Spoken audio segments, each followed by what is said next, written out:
petite, j'écris des poèmes, mais mon écriture poétique, elle est beaucoup plus rare, elle est beaucoup plus souterraine que mon écriture romanesque. Moi, je suis surtout dans la fiction, et la poésie, elle surgit plutôt ces temps derniers.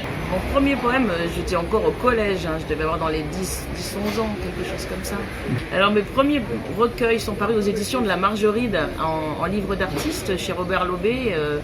Alors moi je suis pas très bonne pour les dates, hein, je suis plutôt dans les lettres, je crois que c'est il y a 5 ans, oui. 5-6 ans.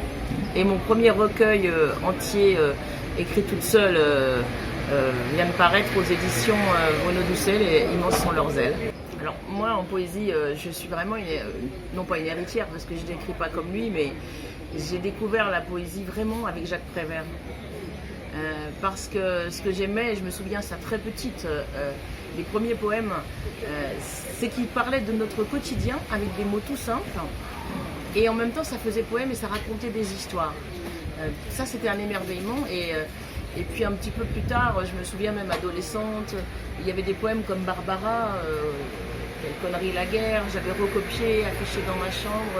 Alors ce poète-là, par son engagement, par sa capacité à faire poème de tout, et surtout aussi par cette immédiateté du rapport aux gens et au monde, c'est d'abord lui qui m'a inspiré. Après évidemment j'ai rencontré Rimbaud, Baudelaire, enfin, les poètes qu'on apprend aussi à l'école, mais qui me touchaient indépendamment de l'école.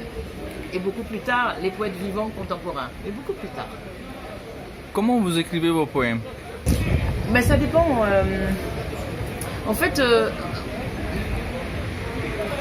celui-ci, c'est très particulier, ce livre-là. En fait, je l'ai écrit à partir d'images. En général, c'est l'inverse. On écrit des poèmes et puis des illustrateurs, des artistes qui viennent avec nous. Et là, il s'agit de portraits d'enfants syriens et kurdes qui sont faits par une grande artiste qui s'appelle Nathalie Novi. Et Nathalie Novi, que je connais depuis longtemps, très longtemps, peint ces portraits d'enfants qu'elle fait à partir des photos de la guerre, des enfants dans la guerre, et elle les accompagne d'un petit mot qui dit « Enfant de Syrie, je ne t'oublie pas ». Et moi j'adore absolument depuis qu'elle fait ça, voilà. Oui, et donc je lui ai demandé, nous lui avons demandé si elle accepterait de nous confier un certain nombre de ses portraits, et ça m'a inspiré un long poème narratif. C'est-à-dire que les poèmes peuvent se lire séparément, mais ensemble, ils racontent une histoire. Et c'est l'histoire de deux enfants syriens, Hala et Aïssam. Et je voulais raconter leur vie d'avant la guerre. Les enfants n'ont pas toujours vécu dans la guerre, même si ceux qui ont 10 ans aujourd'hui ne connaissent que cela. Et comment c'était la vie d'avant. Et puis, qu'est-ce qui se passe quand dans la vie, vous avez l'impensable qui arrive, le bombardement, et puis l'exil obligatoire, voilà. Et donner de l'espoir aussi. Voilà, donc en fait, ces poèmes-là, ils sont venus inspirés par ces images. Ce sont les images qui ont fait naître la poésie. Voilà. Est-ce que vous travaillez sur vos poèmes ou bien c'est... Ça se retravaille un poème. Après, ça se retravaille. Des fois, ça vient vite, mais ça se retravaille déjà pour la disposition dans la page. Alors après, ça, c'est aussi un travail qui se fait avec l'éditeur. Quand on a un bon éditeur, il vous accompagne, il dit... Mais tu es sûr que tu as mis un point là? Est-ce que vraiment on ne pourrait pas peut-être faire un décroché? Enfin voilà, on travaille ensemble parce que la place dans la page, ça ne sort pas tout seul comme ça. Et moi je ne crois pas tellement au côté premier jet, enfin l'aspiration. Il y a beaucoup de transpiration, je crois, dans la poésie, plus que d'inspiration. Mais bon, en même temps, des fois le poème il arrive plus par urgence. Les autres livres de poèmes que j'ai écrits, ils sont venus après une fiction, après un roman, comme si j'avais pas tout à fait fini et j'avais encore quelque chose à dire. Alors moi, la traduction de la poésie, je l'admire et je la regarde et je l'écoute parce que j'ai fondé avec mes compagnons Bruno Doucet, on a fondé une maison d'édition, les éditions Bruno Doucet, qui sont vouées aux poésies du monde. Et donc on accueille les langues du monde et donc Bruno travaille beaucoup avec les traducteurs et la traduction, ce n'est pas une trahison comme certains racontent, enfin moi je ne pense pas ça du tout, mais par contre c'est comment les deux langues vont jouer ensemble dans la page. Comment, d'abord il y a ce miroir de page, l'une ne va pas prendre la place sur l'autre, et aussi les traducteurs, il faut qu'ils soient évidemment un peu poètes forcément pour qu'il y ait un autre poème qui naisse.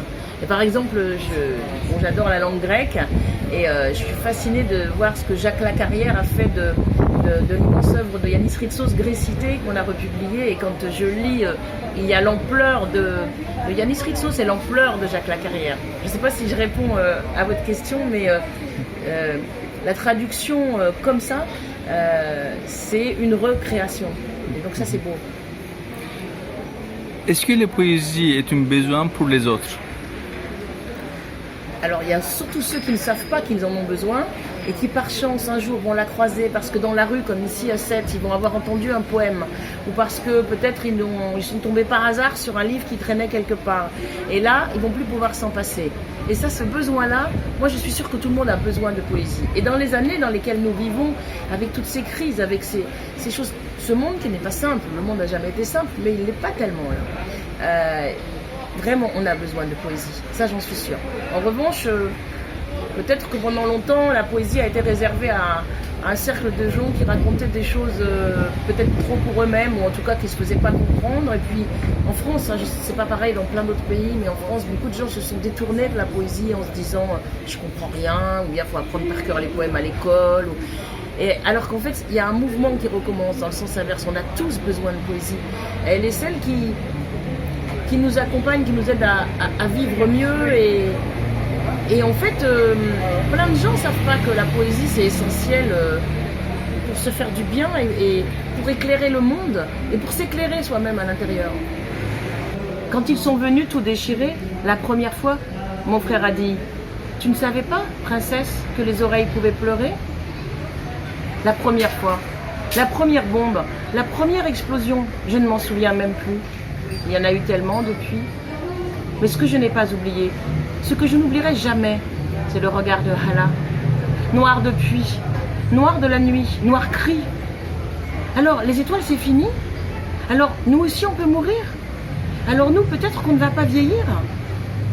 J'ai posé mes mains coquillages sur les boutons d'oreilles de ma sœur, trop petite pour entendre la mer fracas qui déborde et dévaste nos deux mains. Un jour, tu es chassé de chez toi. Un jour, tu dois partir. Tu ne sais pas pourquoi, tu ne sais pas par qui, tu n'as pas compris. Maintenant, tu dois vivre à voix basse, sur la pointe des pieds, pour ne pas déranger.